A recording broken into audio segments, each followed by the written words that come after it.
Here's another Family Guy video I decided to make after the success of my last video, which reached 44 views. Wow, I feel the need to get up and dance. So this is going to be a review of the entirety of season 23 because it's the newest season and I heard it was really bad or something. It'll be split into parts because it's got quite a lot of episodes. Maybe split into 2 or 3 parts. This first part will be all the episodes that aired before I began to really hate this year. Just because. This season starts with 2 Halloween and Christmas specials, which are not counted as part of the actual season for some reason, even though they clearly are. You see, these 2 specials were nothing but marketing stunts, because they are exactly the same length as a normal episode, and are written like a normal episode. The only difference being that they were streaming on Hulu or something. With that intro out of the way, let's begin with episode 1, which is definitely episode 1 and not a special. Peter Pumpkin Cheater, a Halloween special where Joe wants to win an annual pumpkin contest so he can beat his competitor, who is a stuck-up guy with good looks. Meanwhile, Stewie brings Rupert to life because Brian doesn't want to hang out with him on Halloween. I'm giving this a 1 out of 10. Yep, we really are off to a bad start here with this. This is really not a special. There is nothing here that resembles a special. It's literally just a normal episode. And let me explain why with these 2 plots we have here. Joe wants to win a pumpkin contest because his stuck-up rival usually wins. What an odd choice for the main focus of this special. I mean, it's an alright plot to have, but it's nothing noteworthy. A more suitable idea for a Halloween special with Peter and his friends is the episode from season 14, Peter Normal Activity, which is a really great and funny episode where they try to make a horror movie at an abandoned asylum but accidentally kill a guy and have to bury the body. Sounds more like Halloween material, does it not? Stewie's subplot of trying to bring Rupert to life is much more interesting, and I don't know why this wasn't the main focus. I mean, everyone loves Stewie and Brian plots, so why didn't they make this the main plot? I say it's much more interesting, but not by a long shot. This is still not special material. Stewie having a friend who is evil and wants to kill either him or Brian is not a new plot done in this show, and they don't do much with it here. Rupert isn't even in the episode much because of how dedicated it is to this Joe plot, which really makes everything underwhelming. I can't really remember much of what happened. Rupert comes to life, tries to kill Brian, and then dies. I like the voice they gave him, I guess, but other than that, his presence wasn't really anything. He's barely in this episode. And now that we have those plots out of the way, does this episode at least succeed in comedy? Oh hell no. The jokes in this episode are pretty bad, especially the ones that make fun of how Brian is such a loser and has no friends. Hilarious. There was a few jokes about how Joe is oblivious to how Bonnie is clearly cheating on him with the rival guy at the pumpkin contest. I can't remember his name, and Joe keeps dismissing it as just a pumpkin thing. Not really that funny, but later there's a scene where Bonnie is wrapped around this guy, and Joe looks over with a shocked expression, only to be told that it's just a pumpkin thing. And then he's like, oh, that was kind of funny, I guess. Well, on to the next episode. Gift of the White Guy, a Christmas special where Peter sells a sentimental Christmas brooch, I think that's how you say it, belonging to Lois, to his boss at a White Elephant gift exchange, and has to get it back from his elderly mother after Lois notices it is missing. The subplot involves Stewie trying to get on the good list after Brian says he might be on the naughty list, so he tries to do good deeds like getting rid of his weapons, but in doing so he accidentally kills Meg when she finds him in the trash. Then he has to try and bring Meg back. Interesting subplot. Let's see what they do with it. Nothing really. But I'm going to give this one a 3 out of 10 anyway. The pacing in this episode is really bad. It takes forever for the events to unfold. Stewie's especially, which is quite detrimental. You see, it starts off with Stewie wanting to get on the nice list after Brian says he might be on the naughty list, and so there's a few scenes afterwards of him trying to do good deeds. One of them is when he eventually dumps his weapons in the trash, and Meg finds them and brings them back inside, wondering what they are. Stewie tries to grab them back and accidentally vaporizes her, but this is halfway through the episode. And after that, there's simply a scene of Stewie trying to audition new Megs, before we get this emotional ending of Stewie realizing he really does want her back. I feel like this part of the plot did not get enough time to develop, and so the emotion here at the end doesn't really pay off as much. A few of the scenes before with Stewie trying to do good deeds were pretty much useless. It did not advance the plot in any way. They just felt like filler because we've already established that Stewie is trying to do nice things to get on the nice list. Meg dying is the real meat of this story. And the fact that Meg is even dead is not treated with much severity until this ending scene. And nothing much happens within the time that she is dead because, like I said, there's only one scene afterwards where Stewie tries to audition new Megs. It just kind of feels like, yep, Meg is dead. That's what we're doing here for this episode. This is one I feel would have really benefited from a longer runtime, which it should have had since it's apparently a special. Peter's plot develops quicker and is a decent main plot. It was kind of interesting to see how they might get this brooch back and what might happen afterwards. It has an ending that might be controversial though. Lois gets the brooch back but decides that Mrs. Lloyd, the mother of Peter's boss, should have it back, and so they go to her nursing home and Lois puts it back on her while she is sleeping, which somehow pierces through her skin and causes her to bleed out and die. And in the background, Peter and Lois talk about a Christmas movie while having no idea what chaos is going on behind them. I really didn't like this ending when I first watched this way back when it came out.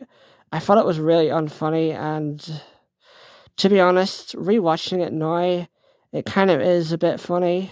The fact that a brooch was able to kill someone like that is just way too ridiculous. And Peter and Lois just talking in the background, not noticing what's happening, it's just a little bit funny.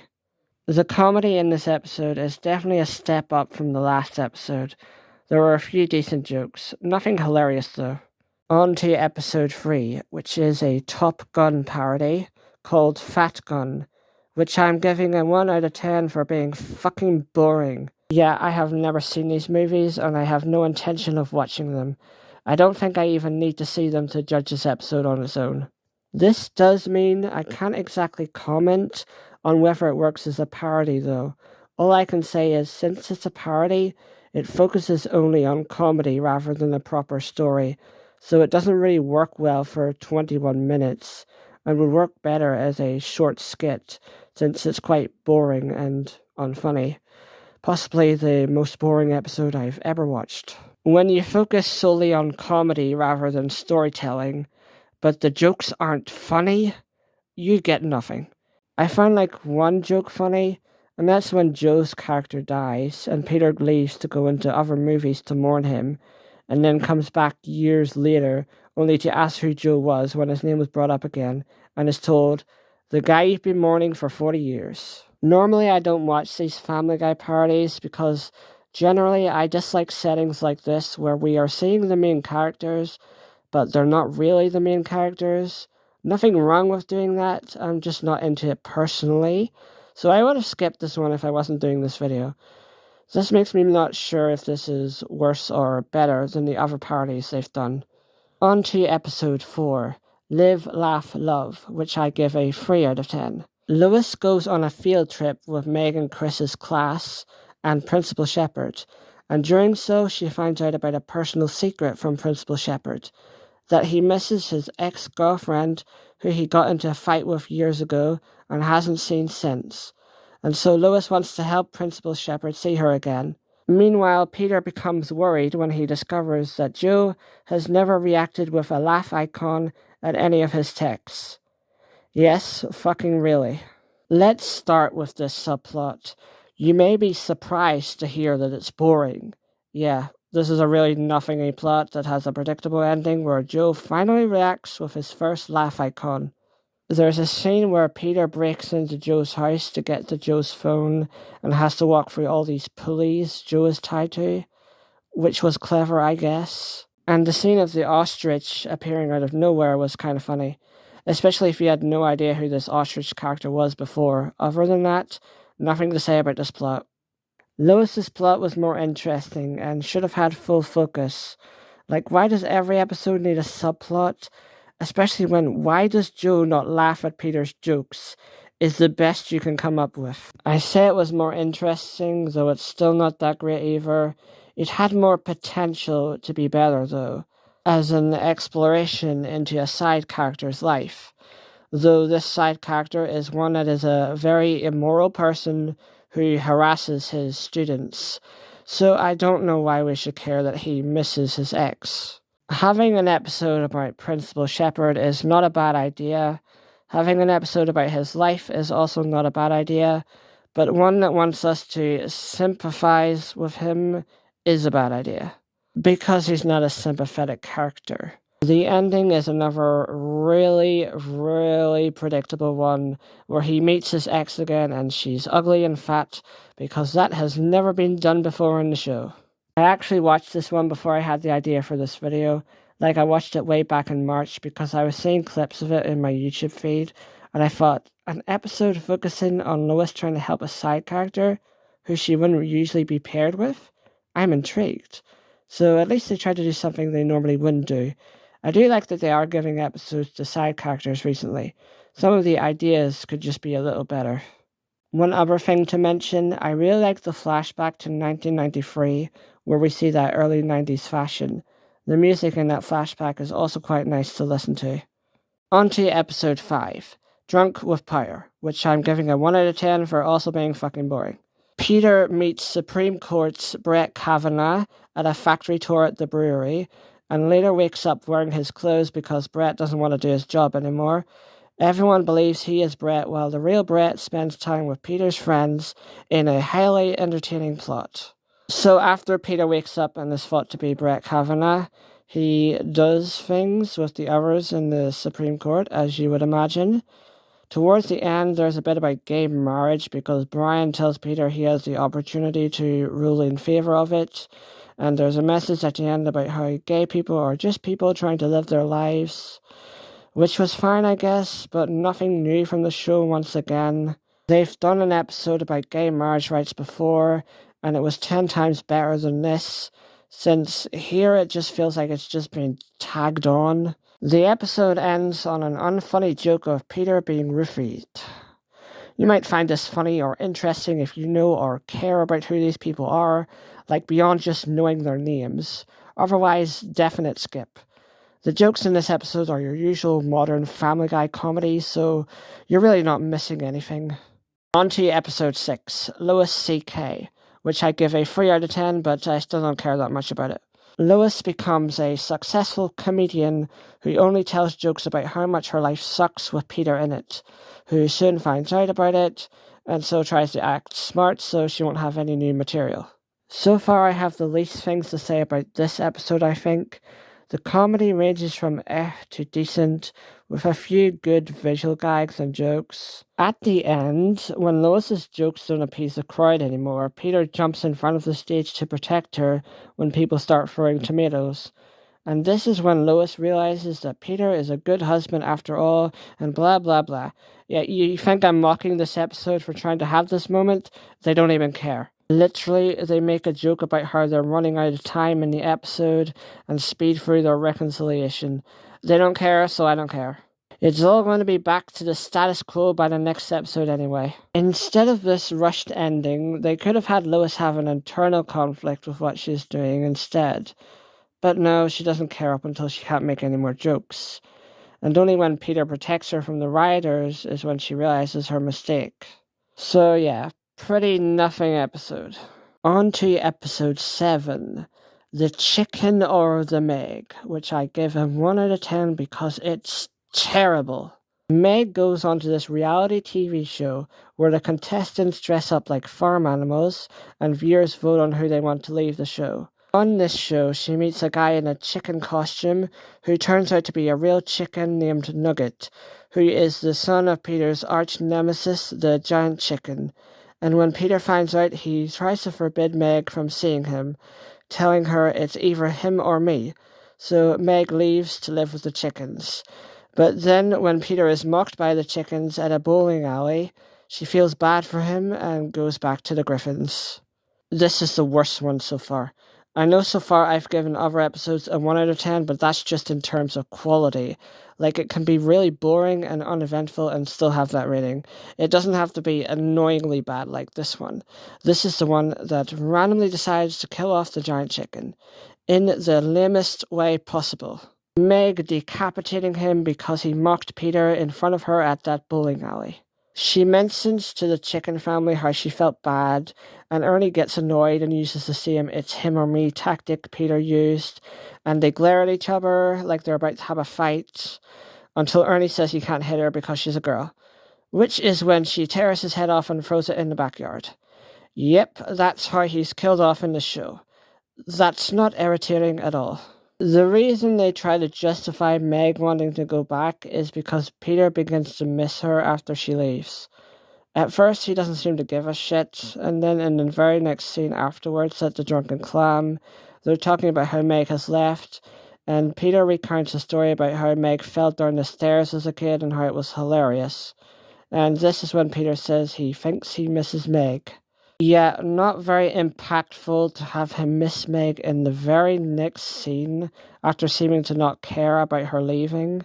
Peter and his friends decide to try and get Meg back, and so they go over to Ernie's house in a scene that is chock full of jokes which conflict with the narrative. One moment Peter is trying to get Meg back, the next he is distracted by a bouncy castle next door, all in the same scene. And this implies to me that Peter trying to get Meg back is not something I should care about. I know this is a comedy series, and so comedy is obviously a very important part, but it's also trying to focus on drama and characters, so it needs to have jokes that don't conflict with what the story is trying to tell. Like, I need a reason to care about what's happening beyond Meg needs to get back because she's a part of the main cast. As for the actual comedy in this episode itself, again, there's a few decent jokes, but most of them are Halloween special level bad, which is currently the unfunniest one on the list. This bouncy castle joke isn't even the only one in this episode that conflicts with the narrative, because they also have Peter looking all sad when he's being mocked by the chickens, and while he's being mocked, they mention that they don't use arcade machines or something, and Peter calls them nerds. Since, like that Brian and Stewie episode, I don't think Family Guy knows how to have a character-driven story and jokes at the same time. A very long time ago, they did. So, was Ernie's death and going back to the Griffins really worth it? I mean, they don't even show that Peter cares about Meg, just that he wants her back. It could be just for his own amusement, since he found her falling down the stairs funny. And he didn't even care when she first announced she was leaving in the first place. Oh, and once Meg is sitting on the sofa with the family in one of those, well, everything's back to normal scenes, she admits that Nugget is gay. Because of course he is. So absolutely nothing that happened here mattered. I really didn't care about Meg and Nugget's relationship. It was the most basic thing ever, and it wasn't even on screen much. Most of the episode was focused on this drama of Peter not liking Nugget. I think I'd rather watch Brian's terrible relationships from after season 3 back to back, because at least there's something that happens there. On to episode 8. Dog is my co-pilot, which I'm giving a 2 out of 10. Jesus, Family Guy, season 23, you don't have anything above a 3 out of 10 for me. Tisk, tisk, tisk. At least for now. I do have one I did rate higher on IMDb when I first watched it, but I have yet to rewatch it. It'll be in the second or third part. After Brian successfully lands the plane when Quagmire and the co-pilot get food poisoning and have to go to the bathroom, they both go on a press tour where Brian is seen as the hero for saving everybody, and Quagmire is seen as the fool that had food poisoning and shat in the sink. After Quagmire quits due to all the negative attention, Brian tries to make it up to him by trying to get him to drive a boat, which he purposely sabotages, but Quagmire has no idea how to drive a boat, and almost barely makes it to safety. Meanwhile, Stewie and Chris open up a pizza joint when Stewie gets a hold of Lois's old Easy Bake Oven. So yeah, this is an episode that continues Brian and Quagmire's rivalry that came out of nowhere and was pretty prominent during the 8th season. And I want to say it was last seen in season 13 before this one, but I don't know. I actually haven't seen most episodes from the show, despite me making this video. This rivalry always kind of made no sense to me. Like, why is Quagmire the one that hates Brian? Joe might make more sense since he is more level-headed than Quagmire and is generally quite irritable anyway.